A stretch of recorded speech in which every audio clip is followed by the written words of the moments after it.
Good morning, students. Next, we will discuss about hypo and hyperactivity of endocrine glands and related disorders. Hypo means low secretion of hormone from the endocrine glands. Hyperactivities mean excessive secretion of hormone from the endocrine glands. So hormone அப்படிங்கிறது ப்ராப்பராக ஒரு optimum லெவலில் தான் நமக்கு பாடியில் secrete ஆகணும். Suppose எக்ஸஸாக secretion ஆச்சுனாலும் நமக்கு டிஸார்டர் வரும், லோவாக செக்ரேஷன் ஆச்சுனாலும் டிஸார்டர்ஸ் வரும். ஸோ அப்போ என்னென்ன டிஸார்டர் வருது அப்படின்னு சொல்லி பார்ப்போம். ஃபஸ்ட்டு வந்து பார்த்திங்கன்னா டுவார்ஃபிசம். டுவார்ஃபிசம்ங்கிறது என்ன அப்படின்னு சொன்னால் க்ரோத் ஹார்மோன் டிஃபிஷியன்சி இன் சில்ட்ரன்ஸில் வந்து பார்த்திங்கன்னா க்ரோத் ஹார்மோன் அப்படிங்கிறது வந்து லோவாக செக்ரேஷன் ஆகுது அப்படின்னா அவங்களுக்கு வந்து என்ன ஏற்படும் அப்படின்னா டுவார்ஃபிசம் அப்படிங்கிற ஒரு டிசீஸ் வந்துடும். சரிங்களா? அதாவது டிஸார்டர்ஸ் வரும். அதாவது வளர்ச்சி குள்ளத்தன்மைன்னு பேருங்க. வளர்ச்சியின்றி குள்ளமாக இருப்பாங்க, அதுக்கு பேர் தான் டுவார்ஃபிசம் அப்படின்னு பேர். இவங்களுடைய ஹைட்டு மேக்ஸிமம் எவ்வளோ தான் க்ரோத் ஆவாங்க ஹைட் அப்படின்னு பார்த்தீங்கன்னா 4 feet தான் க்ரோத் ஆகிருப்பாங்க. சரிங்களா? என்ன ஹார்மோன் டிஃபிஷியன்சினால க்ரோத் ஹார்மோன் பிட்யூட்டரி கிளாண்டில் அடினோ ஹைபோஃபிஸில் செக்ரேட் ஆகக்கூடிய க்ரோத் ஹார்மோன் டிஃபிஷியன்சி ஏற்பட்டுச்சுன்னா சைல்டில் அவங்களுக்கு என்ன டிசீஸ் வரும் அப்படின்னு சொல்லி பார்த்தீங்கன்னா டுவார்ஃபிசம் அப்படிங்கிறது ஏற்படும். Dwarfism is due to the hypo secretion of growth hormone in childrens. Skeletal growth and sexual maturity is arrested. இவங்களுக்கு என்ன நடக்காதுன்னு சொல்லி பார்த்தீங்கன்னா எலும்பு வளர்ச்சி இருக்காது, போதுமான அளவுக்கு எலும்பு வளர்ச்சி இருக்காது க்ரோத் ஹார்மோன் இல்லாதனால. அதேமாரி அவங்களால என்ன பண்ண முடியாது அப்படின்னா செக்ஸுவல் மெச்சூரிட்டி அப்படிங்கிறது அவங்களால அடைய முடியாது. சரிங்களா? செகண்டரி செக்ஸுவல் கேரக்டர் அவங்க அட்டன் பண்ண முடியாதுங்கிறாங்க. இவங்க மேக்ஸிமம் எவ்வளோ தான் ஹைட் இருப்பாங்க அப்படின்னா 4 feet ஒன்லி, 4 அடி தான் உயரம் இருப்பாங்க. நோட் பண்ணி வச்சுக்கோங்க 1 mark. டுவார்ஃபிசம்னா என்ன டிசீஸுங்க, என்ன டிஸார்டருங்க? Growth hormone deficiency in children குழந்தைகள் வந்து வளர்ச்சி ஹார்மோன் குறைவாக சுரந்தால் குள்ளத்தன்மை ஏற்படும். இந்த குள்ளத்தன்மையினால் அவங்க எவ்வளோ தான் வளர்ந்துருப்பாங்க, 4 அடி தான் வளர்ந்துருப்பாங்க, எலும்பு வளர்ச்சி இருக்காது, அவங்க 2ஆம் நிலை பால் பண்பை அடைய முடியாது அப்படின்னு இருக்காங்க. ரைட்டுங்க. அடுத்து வந்து பார்த்திங்கன்னா இதுதான் அவங்களுடைய சிம்டம்ஸ்க்கான டயக்ராம். இது இப்படி தான் குள்ளையாக இருப்பாங்க. இதுதான் டுவார்ஃபிசம். நெக்ஸ்ட் வந்து பார்த்திங்கன்னா ஜைஜாண்டிசம். சப்போஸ் க்ரோத் ஹார்மோன் லோவாக செக்ரேஷன் ஆச்சுன்னா நமக்கு வந்து டுவார்ஃபிசம் அப்படிங்கிற ஒரு டிஸார்டர் ஏற்படுதுங்க. இந்த க்ரோத் ஹார்மோன் எக்ஸஸாக செக்ரேஷன் ஆகுதுன்னு வச்சுக்க சில்ட்ரன் ஸ்டேஜில் குழந்தையாக இருக்கும்போது இளம் குழந்தை பருவத்தில் excessive secretion of growth hormone எக்ஸஸாக செக்ரேஷன் ஆச்சுன்னா அதுக்கு பேர் ஜைஜாண்டிசம் அப்படின்னு பேருங்க. சரிங்களா? நோட் பண்ணிச்சுங்க. லோவாக செக்ரேஷன் ஆச்சுன்னா அதுக்கு பேர் என்ன பேருங்க? என்ன பேருங்க சொல்லுங்கள்? டுவார்ஃபிசம். Very good. எக்ஸஸாக செக்ரேஷன் ஆச்சுன்னா ஜைஜாண்டிசம். சரிங்க. Gigantism is due to the hyper secretion of growth hormone in childrens, over growth of skeletal structure. Skeleton வந்து என்ன ஆகிடுன்னா எலும்பு அதீத வளர்ச்சி அடைஞ்சிரும். அக்கர்ஸ் அப் டு 8 feet, 8 அடி வளர்ச்சியும் வளைஞ்சிருவாங்க மேலாமல். And visceral growth is not appropriate with that of limbs. எப்படி கால் வளர்ந்த அளவுக்கு எதுவும் வளராது அப்படின்னு சொல்லினா உள் உறுப்புகள் விசரல் க்ரோத் அப்படின்னா உள் உறுப்புகள்லாம் அந்த அளவுக்கு வளர்ச்சி அடையாது அப்படின்ட்டு இருக்காங்க. சரிங்களா? ஸோ க்ரோத் ஹார்மோன் லோவாக செக்ரேஷன் ஆச்சுன்னா டுவார்ஃபிசம், எக்ஸஸாக செக்ரேஷன் ஆச்சுன்னா ஜைஜாண்டிசம். எத்தனை ஃபீட் எவ்வளோ அடி வளர்ந்துருப்பாங்க ஜைஜாண்டிஸில்? 8 அடி உயரம் வளர்ந்துருப்பாங்க. இதுக்கான டயக்ராம் இங்கே பாருங்கள். இந்த லேடி இவங்க தான் 8 அடி இருக்கிறாங்க. இங்கே இருக்கக்கூடிய இந்த கோட் சூட் போட்டிருக்கக்கூடிய ஒரு பர்சன் வந்து பார்த்திங்கன்னா நார்மல் பர்சன், அவங்கள விட இந்த அளவுக்கு ஹைட்டாக இருக்காங்க. ஜைஜாண்டிசமாக இருக்கக்கூடியவங்க இந்த அளவுக்கு 8 feet க்ரோத் ஆகிருக்காங்க. பார்த்துக்குங்க. சரிங்க. இதே க்ரோத் ஹார்மோன் எக்ஸஸாக செக்ரேஷன் ஆகுது எப்போ அப்படின்னு சொல்லி பார்த்திங்கன்னா அடல்ட் கண்டிஷனில். இப்போ நம்ம மாதிரி இந்த பெரியவங்களில் க்ரோத் ஹார்மோன் எக்ஸஸாக செக்ரேஷன் ஆச்சுன்னா என்ன டிசீஸ் வரும் அப்படின்னா அக்ரோமெகலி. என்ன மெகலி? அக்ரோமெகலி அப்படின்னு பேருங்க. அக்ரோமெகலின்னா இந்த மாதிரி இருப்பாங்க. சரிங்களா? மூஞ்சி தாடையெல்லாம் பெருசாக அகன்று நீட்டமாக இருக்கிற மாதிரி இருக்கும். அதுக்கு பேர் தான் என்னென்னா அக்ரோமெகலி அப்படின்னு பேருங்க. Acromegaly is due to the excessive secretion of growth hormone in adult. Note பண்ணுங்கள். குழந்தைங்களுக்கு க்ரோத் ஹார்மோன் எக்ஸஸாக செக்ரேஷன் ஆச்சுன்னா என்ன டிசீஸ் வரும் அப்படின்னு சரி என்ன டிஸார்டர் வரும் அப்படின்னு சொல்லி பார்த்தீங்கன்னா ஜைஜாண்டிசம். அடல்ட்டில் வந்து க்ரோத் ஹார்மோன் எக்ஸஸாக செக்ரேஷன் ஆச்சுன்னா அக்ரோமெகலி அப்படின்னு பேருங்க. The over growth of hand bones, feet bones, jaw bones, malfunctioning of gonads, enlargement of viscera. enlargement of viscera என்னங்க? உள்ளுறுப்புகள்லாம் enlargement ஆகுது. Tongue, lungs, heart, liver, spleen இதெல்லாம் வந்து என்ன ஆயிருன்னு சொல்லுவீங்கன்னா enlargement ஆகிடுதுங்க. இப்படி enlargement ஆச்சுன்னா அதுக்கு பேர் அக்ரோமெகலி அப்படின்னு பேர். பார்த்துங்க. இது யாருக்கு ஏற்படும் சொல்லிங்கன்னா அடல்ட்டில் க்ரோத் ஹார்மோன் எக்ஸஸாக செக்ரேஷன் ஆச்சுனாங்க. சரிங்களா? பார்த்துக்குங்க. இது வந்து கிரிட்னிசம் அப்படிங்கிற ஒரு டிசீஸு. இது வந்து சைல்டுக்கு வந்து பார்த்திங்கன்னா குழந்தைங்களுக்கு வந்து இந்த தைராய்டு ஹார்மோன் லோவாக செக்ரீஸ் ஆச்சு அப்படின்னா அதனால கிரிட்னிசம் அப்படின்ட்டு வரும். அது என்னான்ட்டு பார்ப்பாங்க. Spleen and endocrine glands like thyroid, adrenal gland, etcetera the symptom of acromegaly. இதுதான் அக்ரோமெகலினுடைய சிம்டம்ஸ். நோட் பண்ணி பார்க்கலாம். அக்ரோமெகலினுடைய சிம்டம்ஸ் என்னென்னு கேட்டாங்கன்னா நோட் பண்ணி வச்சுங்க. நெக்ஸ்ட் வந்து பார்த்திங்கன்னா தைராய்டு செக்ரீஷன் லோவாகுதுன்னு வச்சுங்க. இன் இன்ஃபேண்ட் பச்சிளம் குழந்தைகளில் ஹைப்போதைராய்டிசம், தைராய்டு கிளாண்ட் லோவாக செக்ரீஷன் ஆகுதுன்னு வச்சுக்க. தைராக்சின் அப்படிங்கிறது கம்மியாகுது அப்படின்னா causes cretinism. A certain source retarded skeletal growth. அவங்களுக்கு என்ன இருக்காதுன்னு சொல்லுவீங்கன்னா எலும்பு வளர்ச்சி அந்த அளவுக்கு இருக்காது. இப்போ ஆப்ஷன்ஸ் ஆஃப் செக்ஸுவல் மெச்சூரிட்டி, இரண்டாம் நிலை பால் பண்பு அடைய முடியாது. ரிட்டர்டு மென்டல் எபிலிட்டி, மூளை வளர்ச்சி கம்மியாக இருக்கும். திக் ரிங்கிள்டு ஸ்கின்னெல்லாம் வந்து பார்த்திங்கன்னா ரொம்ப ரஃப் அண்ட் டஃப்பாக சொரப்பாக இருக்கும். சரிங்களா? ப்ரொட்ரூட்டடு என்லார்ஜ்டு டங்க், நாக்கை வந்து வெளிதுருத்தி தடிமனான நாக்கு இருக்கும். பிளாட்டடு ஃபேஸ், நல்லா உப்பிய முகமாக இருக்கும். திக் அண்டு ஷார்ட் லிம்ஸ் அக்கர்ஸ், கை கால்கள்லாம் குட்டையாக இருக்கும் அப்படிங்கிறாங்க. இதில் கிரிட்னிசத்தில் யாருக்கு? குழந்தைங்களுக்கு. எப்போ? குழந்தையாக இருக்கும்போது அவங்களுக்கு போதுமான அளவுக்கு தைராய்டு கிளாண்ட் வந்து தைராக்சினை ப்ரொடியூஸ் பண்ணலைன்னா இந்த மாதிரி பிரச்சனை வந்துருங்கிறாங்க. இந்த other symptoms are low BMR அப்படின்னு என்னங்க, பேசல் மெட்டபாலிக் ரேட், அடிப்படை வளர்ச்சிதை மாற்றம் கம்மியாயிரும். யாருக்கு? குழந்தைங்களுக்குங்க. தைராக்சின் இல்லைன்னா. லோ பல்ஸ் ரேட், இதய துடிப்பு குறைஞ்சி போயிடும். சப்நார்மல் பாடி டெம்பரேச்சர், உடல் வெப்பநிலை குறைஞ்சிடும், சாதாரண உடல் வெப்பநிலைக்கு கீழாக போய்விடும். அண்டு எலிவேட்டடு பிளட் கொலஸ்ட்ரால் லெவல், ரத்தத்தில் கொலஸ்ட்ரால் லெவலை அதிகமாகிடும். யாருக்கு? குழந்தைங்களுக்கு. என்ன டிசீஸில்? கிரிட்னிசம் அப்படிங்கிற டிசீஸ்லங்க. பார்த்துங்க. இந்த கிரிட்னிசம் வந்த குழந்தைங்க எப்படி இருக்கும் அப்படின்னு சொல்லி பார்த்தீங்கன்னா இந்த மாதிரி இருப்பாங்க.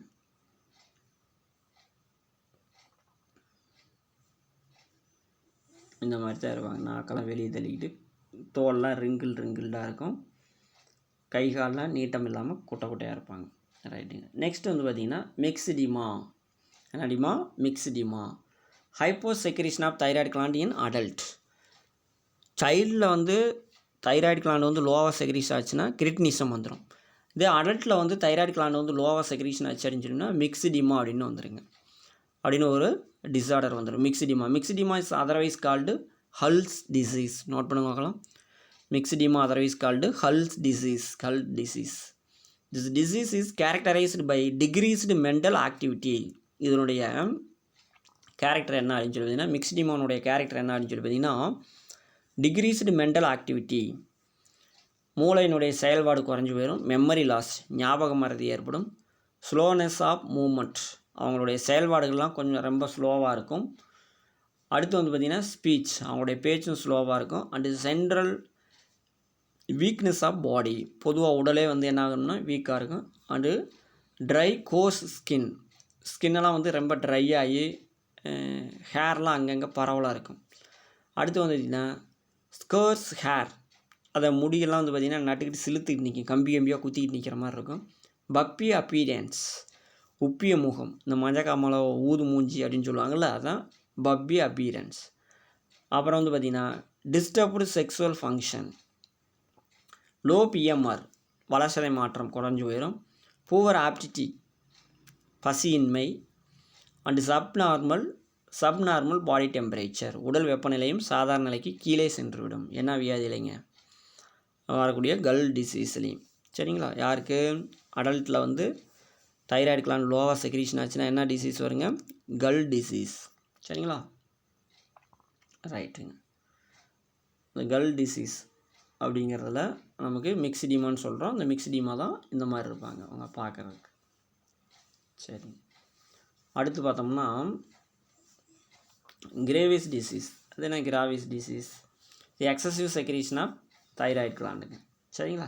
தைராய்டு கிளாண்டு எக்ஸசிவ் செக்ரீஷ் ஆச்சுன்னா என்ன அப்படின்னா இந்த மாதிரி ஐ வந்து ப்ரொட்ரூஷன் ஆகி போயிருங்க, கண்ணு மட்டும் இப்படி பெருசாக தெரியும். அதுக்கு பேர் தான் என்ன டிசீஸ் அப்படின்னு சொல்லி பார்த்தீங்கன்னா கிரேவிஸ் டிசீஸ் அல்லது தைரோடாக்சிகோசிஸ் அல்லது எக்ஸாப்தால்மிக் காய்டர் அப்படின்னு பேருங்க. இப்போ எக்ஸசிவ் செக்ரீஷன் ஆஃப் தைராக்சின் இன் அடல்ட்டில் வந்து தைராக்சின் அப்படிங்கிறது எக்ஸஸாக செக்ரீஷ் ஆச்சு அப்படின்னா, தைராய்டு அதிகமாக செக்ரீஷ் ஆச்சு அப்படின்னா தைரோடாக்சிகோசிஸ், தைராய்டு கிளாண்ட்லேருந்து செக்ரீட் ஆகக்கூடிய ஹார்மோனான தைராக்சின் வந்து டாக்ஸிக்காக மாறிடுங்கிறாங்க. அல்லது எக்ஸாப்தால்மிக் காய்டர், எக்ஸ்னா வெளியே, ஆப்தால்மிக் அப்படின்னா கண் வெளியே வந்து வீங்கின மாதிரி, காய்டர்னால் வீக்கம்னு அர்த்தம், வீங்கின மாதிரி கண் முன் துருத்தி வெளியே காணப்படுதல், அதுக்கு பேர் தான் எக்ஸாப்தால்மிக் goitre. This disease is caused due to the hypersecretion of thyroid. It is characterized by enlargement of thyroid gland. Thyroid gland enlargement ஆகுது. இன்க்ரீஸ்டு பிஎம்ஆர், அடிப்படை வளர்ச்சிதை மாற்றம் அதிகமாகுது, 50 முதல் 100% அதிகமாகும். Elevated respiratory and excretory rates, மூச்சு அளவுக்கு அதிகமாக மூச்சு வாங்குறது, அதீத மூச்சு இருக்கும், அடிக்கொருக்க யூரின் போகிறது. இன்க்ரீஸ்டு ஹார்ட் பீட், இதய துடிப்பு அதிகமாகும். High blood pressure. அடுத்து இன்க்ரீஸ்டு பாடி டெம்பரேச்சர், உடல் வெப்பநிலை அதிகமாகிடும். Protrusion of eyeball and weakness of eye muscles, கண் நல்லா துருத்திட்டு வெளியே இருக்கிற மாதிரி இருக்கும். கண் மசில்ஸ் வந்து பார்த்திங்கன்னா ஐலிட் மசில்ஸ் வந்து வீக் ஆயிரும். அண்டு வெயிட் லாஸ், உடல் எடை குறைக்க நேரிடும், குறைவாங்க. அடுத்து சிம்பிள் காய்டர். சிம்பிள் காய்டர்னால் நமக்கு பிளட்டில் வந்து பார்த்திங்கன்னா தைராக்சின் லெவல் லோவாச்சு அப்படின்னா சிம்பிள் காய்டர் அப்படின்னு வருங்க. இந்த சிம்பிள் காய்டருங்கிறது என்ன அப்படின்னு சொல்லி பார்த்திங்கன்னா, நமக்கு பிளட்டில் தைராக்சின் லெவல் லோவாகும்போது தைராய்டு கிளாண்டுக்கு வந்து ஆன்டீரியர் பிட்யூட்டியிலேருந்து என்ன வருதுன்னு சொல்லிங்கன்னா டிஎஸ்ஹெச், தைராய்டு ஸ்டிமுலேட்டிங் ஹார்மோனை வந்து தைராய்டு கிளாண்டை ஓவர் ஆக்ஷன் பண்ண வைக்குது. அதனால் தைராய்டு கிளாண்டு வந்து என்ன பண்ணுது அப்படின்னு சொல்லி பார்த்தீங்கன்னா, அயோடின் பத்தாதனால தைராக்ஷனை லோவாக செக்ரீட் பண்ணும். அப்படி லோவாக செக்ரீட் பண்ணும்போது என்ன ஆகும் அப்படின்னா, பிளட்டில் தைராக்ஷன் லோவாகிறதுனால இந்த தைராய்டு கிளாண்டுக்கு ஒரு ப்ரெஷர், டிஎஸ்ஹெச் ஒரு ப்ரெஷர் கொடுக்கறனால தைராய்டு கிளாண்டு வந்து பல்ஜஸ் ஆயிரும், ஸ்வெல்லிங் ஆயிரும், வீங்க ஆரம்பிச்சிடும். ஸோ அந்த வீக்கம்தான் சிம்பிள் காய்டர் அப்படின்னு சொல்லுவாங்க, அல்லது எண்டமிக் காய்டர்ஸ் அப்படின்னு சொல்லுவாங்க. It is caused due to the hypo secretion of thyroxine அளவு குறையிறதுனால இது வரும். The symptoms include enlargement of thyroid gland, fall in serum thyroxine level, ரத்தத்தில் சீரத்தில் வந்து பார்த்திங்கன்னா தைராக்சின் லெவல் குறைஞ்சி போயிடும். இன்க்ரீஸ்டு டிஎஸ்ஹெச் செக்ரீஷன், சொன்னோம் பார்த்தீங்களா, தைராய்டு ஸ்டிமுலேட்டிங் ஹார்மோன் வந்து அளவுக்கு அதிகமாக செக்ரீஷன் ஆகும். நெக்ஸ்ட் வந்து பார்த்திங்கன்னா tetany is caused due to the hypo secretion of parathyroid hormone. Parathormone படித்தோம் பார்த்தீங்களா, அந்த பாராதைராய்டில் செக்ரீட் ஆகக்கூடிய பாராதார்மோன் அப்படிங்கிறது லோவாயிடுச்சு அப்படின்னா என்ன டிசீஸ் வரும் அப்படின்னா tetany. Due to the hypo secretion of parathyroid hormone serum calcium level decrease. Hypocalcaemia என்னங்க, கால்சியம் லெவல் குறைஞ்சி போயிடும். இதில் ரத்தத்தில் கால்சியம் லெவல் குறைஞ்சி போயிடும். As a result serum phosphate level increase, சீரத்தில் பாஸ்பேட் லெவல் என்ன ஆயிரும், அதிகமாயிரும், கால்சியம் லெவல் என்ன ஆயிரும், குறைஞ்சிரும். அப்படி ஆச்சு அப்படின்னா என்ன டிசீஸ் வரும் அப்படின்னா tetany.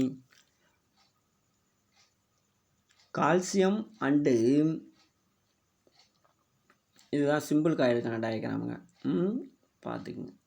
Calcium and phosphate excretion level decrease, கால்சியமும் பாஸ்பேட்டும் எக்ஸ்கிரீஷன் ஆகக்கூடிய லெவல் வந்து என்ன ஆயிரும், டிக்ரீஸ் ஆயிரும். அடுத்து ஜென்ரலைஸ்டு கன்வல்யூஷன்ஸ், பொதுவாக என்ன ஒன்று சொல்லி பார்த்தீங்கன்னா சுருக்கங்கள் ஏற்படும், மூளை பாதிப்புகள், காக்கா வலிப்புகள்லாம் வர ஆரம்பிச்சிடும். அப்புறம் லாக்கிங் ஆஃப் ஜாஸ், தாடை இறுக்கம், வாய் திறக்கவே திறக்காது, தாடைகள் பல்ல ரெண்டையும் இருக்க கடிச்சுக்குவாங்க. இன்க்ரீஸ்டு ஹார்ட் பீட் ரேட், இதய துடிப்பு அதிகமாயிரும். இன்க்ரீஸ்டு பாடி டெம்பரேச்சர், உடல் வெப்பநிலை அதிகமாயிரும். மஸ்குலர் ஸ்பாம்ஸ், தசையெல்லாம் நடுங்க ஆரம்பிச்சிடும். Are the major symptoms of டெட்டனினுடைய சிம்டம்ஸ், திரும்ப நோட் பண்ணிச்சுங்க.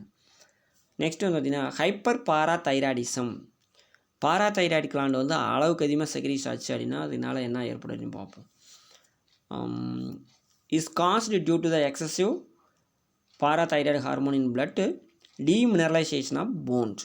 சரிங்களா, இப்போ நமக்கு வந்து பாராதைராய்டு கிளாண்ட்லேருந்து அளவுக்கு அதிகமாக பாராதார்மோன் செக்ரீஷன் ஆச்சு அப்படின்னா இந்த பாராதார்மோன் என்ன பண்ணணும் அப்படின்னா நமக்கு போன்ஸில் இருக்கக்கூடிய கால்சியத்தை பூரா என்ன பண்ணணும்னா ஸ்க்ராப் பண்ணி பிளட்டில் கால்சியம் லெவலை அதிகப்படுத்தும். அப்போ போன் வந்து என்ன ஆகும் அப்படின்னா டீமினரலைசேஷனாக ஆக ஆரம்பிச்சிடும். அளவுக்கு அதிகமாக பாராதார்மோன் இருந்ததுன்னா டீமினரலைசேஷனாக போன் ஆக ஆரம்பிச்சிடும். சிஸ்ட் ஃபார்மேஷன் என்னங்க, எலும்பு ஜவ்வு பை நோய் அப்படின்னு பேருங்க. எலும்பு வந்து ஜவ்வு மாதிரி ஆயிரும், நல்லா ஹார்டாக இருக்கிறதுக்கு போல் என்ன ஆயிரும் அப்படின்னு சொல்லி பார்த்தீங்கன்னா என்ன மாதிரி ஆயிரும், ஜவ்வு மாதிரி வீக் ஆயிரும், குழக்குன்னு வளைஞ்சிக்கும். சரிங்களா, ஷார்ப்னிங் ஆஃப் போன்ஸ், அப்போ எலும்பு வந்து என்ன ஆயிரும்னா ரொம்ப ஷார்ப்ட் ஆயிரும், நம்ம நின்னாலோ கீழே விழுந்தாலோ நம்ம போன் ஃப்ராக்சர் ஏற்படும். Loss of muscle tone. Muscle டோன்னா சடனாக எந்த ஒரு ஒர்க்கையும் நம்ம செய்ய முடியாதுங்க. ஜென்ரல் வீக்னஸ், பொதுவாக உடல் சோர்வு இருக்கும். ரீனல் டிஸார்டர்ஸ், கிட்னி சார்ந்த பல பிரச்சனைகள் ஏற்படும். Are the symptoms of hyper parathyroidisms. இதுதான் இதனுடைய சிம்டம்ஸ் அப்படின்னு சொல்லி பார்த்தீங்கன்னா, பாராதைராய்டு கிளாண்ட் வந்து எக்ஸஸாக செக்ரீஷன் ஆச்சுன்னா இந்த மாதிரி பிரச்சனை ஏற்படும் அப்படிங்கிறாங்க. நெக்ஸ்ட் வந்து பார்த்திங்கன்னா அடிசன்ஸ் டிசீஸ். இப்போ இந்த அடிசன் டிசீஸுங்கிறது எதனால் ஏற்படும்னு சொல்லி பார்த்தீங்கன்னா, low secretion of adrenal gland. சரிங்களா? இப்போ அட்ரினல் கிளாண்ட் வந்து கம்மியாக செக்ரீஷன் ஆகுதுன்னு வச்சுக்க, என்ன டிசீஸ் வரும் அப்படின்னா Addison disease. The Addison disease is caused due to the hyposecretion of glucocorticoid and mineralocorticoid. உங்களுக்கு தெரியும் குளுக்கோகார்டிகாய்டுனா மினரலோகார்டிகாய்டு யார் அப்படின்னு. குளுக்கோகார்டிகாய்டு மினரலோகார்டிகாய்டு செக்ரேட் பண்ணுறது யாருங்க? அட்ரினலில் கார்டெக்ஸ் பகுதி தான் செக்ரேட் பண்ணும். அட்ரினலில் என்ன பகுதி? கார்டெக்ஸ் பகுதி தான் செக்ரேட் பண்ணும். From the adrenal cortex. ஆமாங்க. ஸோ இந்த ரெண்டு ஹார்மோனும் லோவாகிறனால என்னென்ன சிம்டம்ஸ் வருது அப்படின்னா, மஸ்குலார் வீக்னஸ், தசை வந்து வீக் ஆயிரும். Low blood pressure, loss of appetite, பசியின்மை, vomiting, hyperpigmentation of skin, உடல்லாம் அங்கங்கே கருப்பு கருப்பாக புள்ளி புள்ளியாக ஃபார்ம் ஆயிரும். லோ மெட்டபாலிக் ரேட், அடிப்படை வளர்சிதை மாற்றம் குறைஞ்சி போகும். சப்நார்மல் டெம்பரேச்சர், உடல் வெப்பநிலை குறைஞ்சி போயிடும். ரெடியூஸ்டு பிளட் வால்யூம், ரத்தமே குறைஞ்சி போயிடும். நமக்கு நார்மலாக வந்து 5 லிட்டர்ஸ் இருக்கணும், ஆனால் இந்த டிசீஸ் வந்துச்சுன்னா என்ன ஆயிரும் அப்படின்னா ரத்தமே குறைஞ்சி போயிடும், 3 லிட்டர்ஸ் தான் இருக்கும். Weight loss are the symptom that occurs in Addison disease. Note பண்ணிச்சிங்க. Reduced aldosterone secretion increase the urinary. இப்போ ஆல்டோஸ்டிரோன் வந்து குறைவாக செக்ரீஷன் ஆகுது அப்படின்னா என்ன ஆகும் அப்படின்னு சொன்னால், increase the urinary excretion of sodium chloride and water and decrease the potassium excretion leading to dehydration. உடலில் என்ன இழப்பு ஏற்படுங்க? நீர் இழப்பு ஏற்படும். இதுதான் அடிசன் டிசீஸினுடைய சிம்டம்ஸ் பார்த்துக்குங்க. ஹைப்பர் பிக்மெண்டேஷன் ஆஃப் ஸ்கின் பூரா அங்கங்கே கருப்பு கருப்பாக புள்ளி புள்ளியாக உருவாகுது பார்த்தீங்களா, இதுதான். சரிங்க. நெக்ஸ்ட் வந்து பார்த்திங்கன்னா குஷிங் சிண்ட்ரோம். குஷிங் சிண்ட்ரோம்னா என்னங்க? Excessive secretion of cortisol. சரிங்களா? இந்த குளுக்கோகார்டிகாய்டும் மினரலோகார்டிகாய்டும் எக்ஸசிவ் செக்ரேஷன் ஆச்சுன்னா வரக்கூடிய டிசீஸ்க்கு பேர் தான் என்ன வருங்க? Cushing syndrome. Cushing syndrome is caused due to the excessive secretion of cortisol. Obesity of the face and trunk. எங்கெங்கே வீக்கம் ஏற்படும் சொல்லினா முகம் மற்றும் வயிற்று பகுதியில் வீக்கம் ஏற்படும். ரெட்னஸ் ஆஃப் ஸ்பேஸ், முகம்லாம் செவந்து போயிடும். ஹேண்டு, ஃபீட்டு, தின் ஸ்கின்னு. சரிங்களா? முகத்தில் சிவப்பாக புள்ளிகள் உருவாக ஆரம்பிச்சிடும். கை கால்கள் எல்லாம் உருவாக ஆரம்பிச்சிடும். தோலில் ரொம்ப மெலிசாயிரும். எக்ஸசிவ் ஹேர் க்ரோத், உடம்புல அளவுக்கு அதிகமாக ஹேர் க்ரோத் ஆயிரும். Loss of minerals from the bones, எலும்புல இருந்து மினரல்ஸ் வந்து லாஸ் ஆகும். அதுக்கு பேர் ஆஸ்டியோபோரோசிஸ். சிஸ்டோலிக் ஹைப்பர் டென்ஷன், இதயம் சுருங்கும் போது ரொம்ப பிளட் ப்ரெஷர் அதிகமாகும். Are the feature of Cushing syndrome. The suppression of sexual function like atrophy of gonads வந்து என்ன ஆயிருன்னு சொல்லுவீங்கன்னா சுருங்கி போயிடும். Are the other symptom of Cushing syndrome. இது வந்து இன்னொரு சிண்ட்ரோம், குஷிங் சிண்ட்ரோம்னுடைய அனதர் சிம்டம்ஸுங்க. இது அட்ரோபி ஆஃப் கோனட்ஸுங்கிறது. நெக்ஸ்ட் வந்து பார்த்திங்கன்னா ஹைப்போகிளைசீமியா. ஹைப்போனா லோ, கிளைசீமியானா குளுக்கோஸ். பிளட்டில் குளுக்கோஸ் லெவல் குறைஞ்சி போயிடும். அப்போ எந்த லெவல் அதிகமாயிரும்? இன்சுலின் லெவல் அதிகமாகி குளுக்கோஸ் லெவல் குறைஞ்சி போச்சுன்னு வச்சுக்கோங்க. Low sugar condition. என்ன கண்டிஷன்? லோ சுகர் கண்டிஷன் தான் ஹைப்போகிளைசீமியா அப்படிம்பாங்க. லோ சுகர் கண்டிஷனை ஹைப்போகிளைசீமியா அப்படிம்பாங்க. Hypoglycaemia is due to the increased secretion of insulin அளவுக்கு அதிகமாக இருக்கும் பிளட்டில். thereby blood glucose level என்ன ஆயிரும்? டிக்ரீஸ் ஆயிரும். in this disorder பிளட்டில் வந்து நார்மலாக எவ்வளோ வந்து குளுக்கோஸ் லெவல் இருக்கணும் அப்படின்னு சொல்லிட்டுலாம் கொடுத்துருக்காங்க. ப்ரீபிராண்டியல் எவ்வளோ இருக்கணுங்க? 70 to 110 mg/dL இருக்கணும். 70 முதல் 110 வரைக்கும் இருக்கணும் சாப்பிடாமல் இருக்கும்போது வெறும் வயிற்றில் ஃபாஸ்டிங் கண்டிஷனில். போஸ்ட் பிராண்டியல் எவ்வளோ இருக்கணும்? 1010 to 110 to 140 milligram per decilitre இருக்கணும் சாப்பிட்டதுக்கப்புறம் 2 மணி நேரத்துக்கு அப்புறமுங்க. சரிங்களா? ரைட். ஸோ திஸ் டிஸார்டர் பிளட்டில் கால்சியம் லெவலுங்கிற என்ன லெவலு, இது வந்து பார்த்திங்கன்னா இந்த குஷிங் சிண்ட்ரோமுடைய டயக்ராமுங்க. சரிங்களா? This disorders the glucose level lower than the normal fasting index. சாதாரணமாக நம்ம பசிக்காமல் அது விரதத்தில் சாப்பிடாமல் இருக்கும்போது பிளட்டில் எவ்வளோ இருக்கணும் அப்படின்னா 70 இருக்கணும். ஆனால் இந்த ஹைப்போகிளைசிமியா கண்டிஷனில் 70க்கு கீழே போயிடும். அப்படி 70க்கு கீழே போயிடுச்சுன்னா அதுக்கு பேர் என்ன வேறுங்க? Hypoglycaemic condition. சரிங்களா? Increased heartbeat. இப்போ நமக்கு பிளட்டில் சுகர் லெவல் குறைஞ்சி போச்சுன்னு வச்சுக்கோங்க, லோ சுகராக மாறுதுன்னு வச்சுக்க, என்னென்ன சிம்டம் வரும் அப்படின்னா நோட் பண்ணுங்கள். இன்க்ரீஸ்டு ஹார்ட் பீட் என்ன ஆகுது அப்படின்னா இன்க்ரீஸ்டு ஆகுது. வீக்னஸ், உடம்பே வீக் ஆகுது. நெர்வஸ்னஸ், அப்படின்னு கைகாலெலாம் உதறல் நடுக்க ஆரம்பிச்சிடும். ஹெட்டேக், தலைவலி எடுக்க ஆரம்பிச்சிடும். கன்ஃபியூஷன் ஆக ஆரம்பிச்சிடும். அடுத்து லேக் ஆஃப் கோஆர்டினேஷன், உடல் வந்து ஒருநிலைப்படுத்தி செயல்படுத்த முடியாது. அப்புறம் ஸ்லர்டு ஸ்பீச், பேச்சில் தடுமாற்றம் அல்லது குளறல். Seriousness, brain defect like epilepsy and coma occurs. இது அப்படியே சீரியஸ் ஆச்சு அப்படின்னு சொல்லி பார்த்திங்கன்னா பிளட்டில் குளுக்கோஸ் லெவல் குறைஞ்சிக்கிட்டே போச்சுன்னா காக்கா வலிப்பு வர ஆரம்பிச்சிடும். அப்புறம் அப்படியே கோமாவுக்கு போக ஆரம்பிச்சிருவாங்க. சரிங்களா? பிரெயின் கோமாவுக்கு போயிருங்க. ஹைப்பர் கிளைசீமியா ஹைப்பர்னா அதிகம், கிளைசீமியானா குளுக்கோஸ். பிளட்டில் குளுக்கோஸ் லெவல் அதிகமாக இருந்ததுன்னா அதுக்கு பேர் ஹைப்பர் கிளைசீமிக் கண்டிஷனுங்க. இந்த கண்டிஷனை தான் நம்ம என்னென்னு சொல்கிறோம்? சுகர் அப்படின்னு சொல்லுவாங்க. சுகர் பேஷண்ட் கண்டிஷனை தான் நம்ம ஹைப்பர் கிளைசீமியா அப்படிங்கிறாங்க. சரிங்களா? ரைட்டுங்க. Hyper glycaemia is otherwise known as diabetes mellitus. It is caused due to reduced secretion of insulin குறைஞ்சி போயிடும், குளுக்கோஸ் லெவல் அதிகமாகிடும் பிளட்டில். as the result blood glucose level is elevated. பிளட்டில் குளுக்கோஸ் லெவல் என்ன ஆயிரும் அப்படின்னா அளவுக்கு அதிகமாகிடும். Diabetes mellitus is of two types. One is type 1 diabetes and type 2 diabetes. Type 1 is என்ன அப்படின்னா insulin dependent diabetes. And type 2 அப்படிங்கிறது insulin independent diabetes அப்படின்னு பேருங்க. இன்சுலின் டிபெண்ட்னா என்னங்க? டயபெட்டிஸ் வர்றதுக்கு மெயின் ரீசனாக இருந்தது யார் அப்படின்னு சொல்லி பார்த்தீங்கன்னா இன்சுலின் தான் காரணமாக இருந்திருக்குது. ஏன்னா இன்சுலின் இல்லாதனால டயபெட்டிஸ் வந்துச்சு. அதுக்கு பேர் என்ன பேர் அப்படின்னா டைப் 1 டயபெட்டிஸுங்க. டைப் 2ங்கிறது பிளட்டில் இன்சுலினும் இருக்குது, இருந்தாலும் சுகர் வந்துருச்சு. அதுக்கு என்ன காரணம் அப்படின்னு சொல்லி பார்த்தீங்கன்னா நான் இன்சுலின் டிபெண்ட். அப்போ நம்ம ப்ராப்பராக வந்து நம்ம பாடி மசில்ஸுக்கு வந்து ப்ராப்பரான ஒர்க்கு கொடுக்கல அப்படின்னா அந்த குளுக்கோஸை வந்து மசில்ஸ் யூட்டிலைஸ் பண்ண முடியாமல் அது அப்படியே என்ன ஆயிடுதுங்க, ஸ்டாக்னண்ட் ஆகி தேங்கி ஒரே இடத்துல இருந்துருது. அப்போ அதான் பிளட்லேயே தேங்கும்போது அது சுகர் கண்டிஷனாக மாறுதுங்க. சரிங்களா? ரைட்.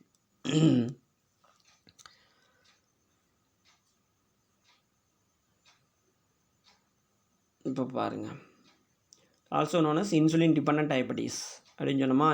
டைப் 1 வந்து இன்சுலின் டிபெண்ட் சொல்லியிருந்தோம். Depend caused by the lack of insulin secretion due to the illness or viral infection. அதாவது வந்து நம்ம பேங்க்ரியாஸில் பீட்டா செல்ஸில் வந்து வைரஸ் இன்ஃபெக்ஷன் ஆச்சு அப்படின்னா பேங்க்ரியாஸ் பீட்டா செல்ஸ் ஃபங்க்ஷன் ஆகலை அப்படின்னா இன்சுலின் கிடைக்காது. அப்போ பிளட்டில் குளுக்கோஸ் லெவல் அதிகமாகிருங்க. Type 2 diabetes is also known as non insulin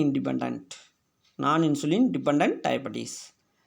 இதுக்கு வந்து இன்சுலின் காரணம் கிடையாதுங்க, இன்சுலினும் இருக்குது, இருந்தாலும் சுகர் வருது. Caused due to the reduced sensitivity of இன்சுலினுடைய சென்சிட்டிவிட்டி என்ன ஆகுது, குறைஞ்சி போச்சுங்க. Often called insulin resistance. சரிங்களா? Symptoms of diabetes mellitus. Sugar பேஷண்ட்டுடைய சிம்டம்ஸ் என்னென்ன இருக்குது அப்படின்னு சொல்லி பார்த்தீங்கன்னா பாலியூரியா, எக்ஸசிவ் யூரினேஷன், அடிக்கொடுக்க யூரின் பாஸ் பண்ணுறது. Polyphagia, excessive intake of food, அளவுக்கு அதிகமாக சாப்பாடு சாப்பிட்றது. அப்புறம் வந்து பார்த்திங்கன்னா பாலிடிப்சியா, அளவுக்கு அதிகமாக வாட்டர் வந்து ட்ரிங்க் பண்ணுறது. அதுக்கு பேர் என்ன பேருங்க, பாலிடிப்சியா அப்படின்னு பேர். Polydipsia, excessive consumption of liquids due to the thirst. அடுத்து ஹீட்டோசிஸ்னால் என்னங்க? இப்போ நான் குளுக்கோஸ் அல்லது நான் கார்போஹைட்ரேட் ஃபுட் மெட்டீரியல்லேருந்து குளுக்கோஸை ஃபார்ம் பண்ணும், அதுக்கு பேர் தான் கீட்டோசிஸ்ன்னு பேருங்க. Ketosis break down of fat into glucose result in the accumulation of ketone bodies in பிளட்டில் கீட்டோன் பாடிஸ் அக்குமுலேஷன் ஆயிரும். அடுத்து குளுக்கோனியோஜெனசிஸ், அதான் குளுக்கோஸ் இல்லாத ஃபுட் சோர்ஸ்லேருந்து குளுக்கோஸை உருவாக்கும் போது கீட்டோன் பாடி ஃபார்ம் ஆகுங்க. சரிங்களா? அடுத்து டயபிட்டிஸ் இன்சிபிட்டஸ், இது என்ன ஹார்மோன் பத்தாதனால ஏற்படும்? ஏடிஹெச், ஆன்டிடையூரிட்டிக் ஹார்மோன் லோவர் செக்ரீஷன் ஆச்சுன்னா ஆன்டிடையூரிட்டிக் ஹார்மோனுக்கு இன்னொரு பேர் என்னென்னா வாசோப்ரெஷின் அப்படின்னு பேருங்க. The hyposecretion of vasopressin from the neurohypophysis.